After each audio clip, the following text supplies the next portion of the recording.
Hello everyone, welcome back to Let's Play Kirby 64. In the last episode, we cleared out some parts of Rockstar, but in this episode we have to go back to one of the levels that we did previously because we missed a crystal shard here. This should be fairly easy to find. We know exactly where it is, it's just a matter of gathering it. While we're here, we can make better use of our cold power-up to freeze these enemies and get them out of our way. We can also explore a brand new combination, if we wanted to. If we could find... There we are. I knew there was another fire enemy around here somewhere. Here, get that out of our way. We'll combine fire and ice and see what we get. It's a very interesting power-up, but not very useful. Causes Kirby to freeze himself and then melt himself. Ouch. It's not very useful, as I said.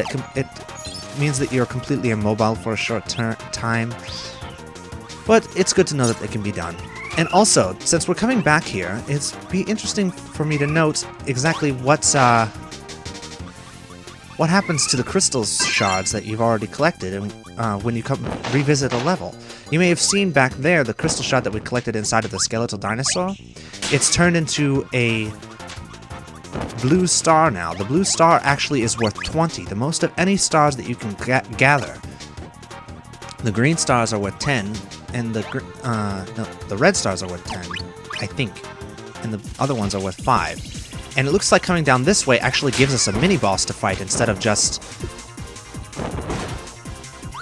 dropping us onto the crystal shard.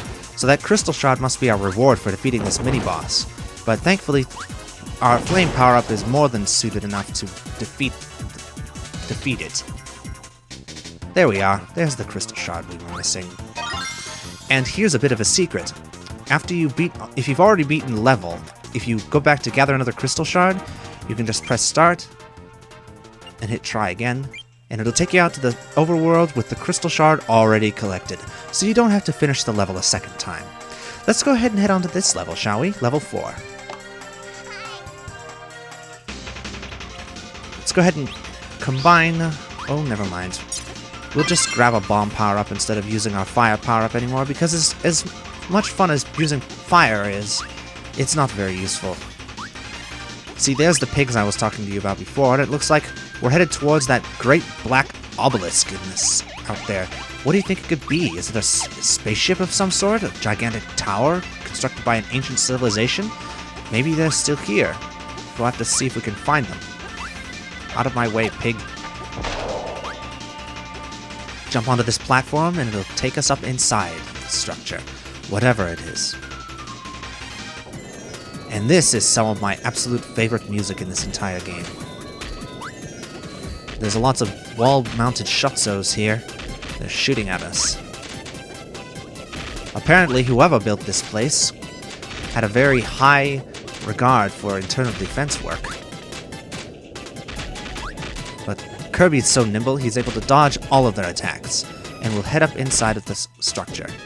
Now this is actually a fairly dangerous part of this level. It may not look like it, but it is, because it's very easy to be crushed in between the platforms and the walls here.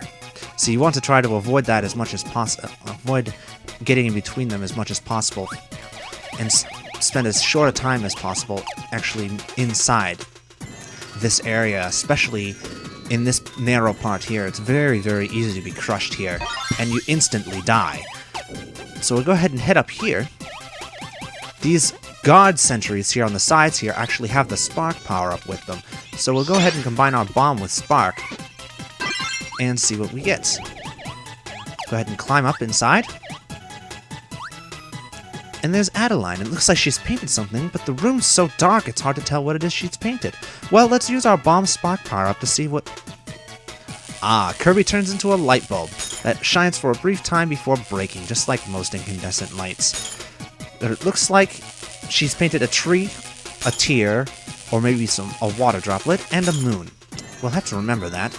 It could be important. Yes, it is. This is a puzzle area. You have to press down on the D-pad to activate the switches for each one. So there's a tree, a water droplet, and a moon. There we are. And that creates a crystal shard for us to gather. Thank you very much for your help, Adeline. And it looks like it's taken us into the center cavern part of the... Take us into the central cavern section of this base, or whatever it is, this mighty machine. Go ahead and get rid of that power-up. As much use as it is in lighting things up, it's not much use in attacking or defending myself, so we're going to have to switch to something else. Let's go ahead and use the spark power-up for the time being. And as I said, you don't want to fall to the point where you get crushed in between the platforms, which is very easy to do in this part. This level has a lot of moving platforms that are very easy to get crushed by.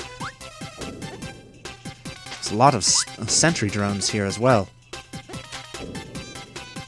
They did have such a very high regard for internal security in this level. Go ahead, head up into the upper parts of this area, and we find ourselves facing a gigantic sentry guard. Now here, we actually want to keep one of these little guards alive long enough to gather 2 spark power-ups. Should be quite useful to us. There we are. 2 spark power-ups creates an enormous spark wheel that allows us to attack in a much wider radius than the regular spark power-up. And he drops the 3rd crystal shard of the level. Yes, the double spark power-up is actually one of the best defensive powers in the game.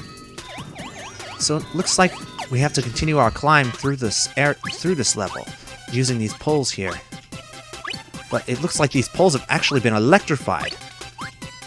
Who builds something with such elaborate security measures? King DDD? No, it couldn't be King DDD. We're on a completely different planet now. I wonder who. Whoever built it must have left it behind, because there's no one here at the top of the tower but our friends. Let's go ahead and go for that Maximum Tomato so we have full health going into the boss fight of this world. There we are. And Kirby loves his Maximum Tomatoes. Yes, because the last stage of every world is always a boss fight that's always only worth 1 crystal shard. But it's also the as I said, it's the last one, and it looks like we're in the very top of the tower where the main generator is located, and looks like there's some more sentry drones here. But these ones are even more elaborate than the previous ones. So red one first, it sweeps the platform with a laser. And then a green one joins it, and they both sweep the platform with lasers.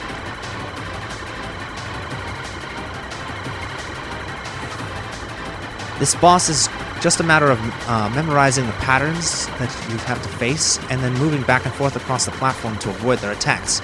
At this stage, you actually cannot hurt them, so you have to keep away and just focus on avoiding, and oh no, a blue one. Now they're moving an up and down sort of wave pattern, which is actually easier to dodge than the last one, but it can be a little bit tricky, because if you get hit once, odds are you're going to get hit more than once, because they move in a relatively regular pattern. It looks like they're headed... Oh no! We've reached the very top of this structure, all the way up above the clouds. And the security drones aren't going to have it. They want us dead. We can use our double spark power-up to attack them, though. We can't defend ourselves from their attacks with it, but it does have enough range to reach them.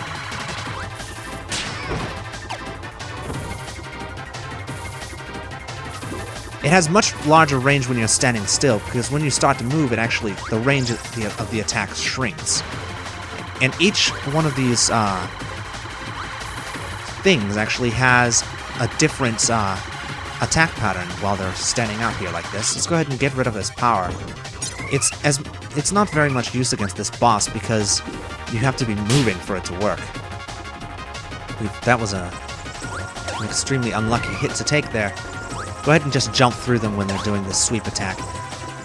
They're harder to hit when they're using this attack because they're moving so constantly, but it's worth a try, since the item will sweep around the platform in a circle anyway.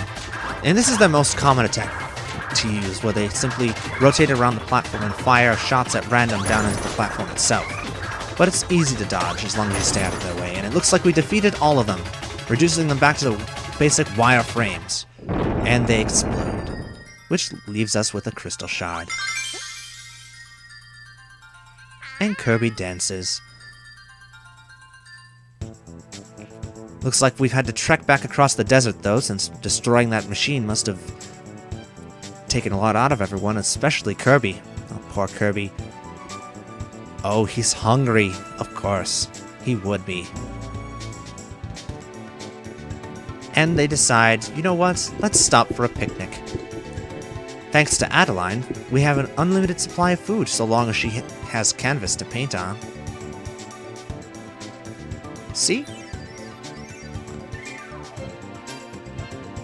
Riven isn't eating anything. She's still a little worried, but... Oh, it looks like the crystals decided to take us somewhere else. A new planet. But Kirby's too busy eating. DDD says, Kirby, we can eat later. We have planets to save. And we're on to our third world, Aquastar. We'll be visiting Aquastar and gathering some of its crystal shards in the next episode. And so I will see you all next time on Let's Play Kirby 64. Good night, everyone.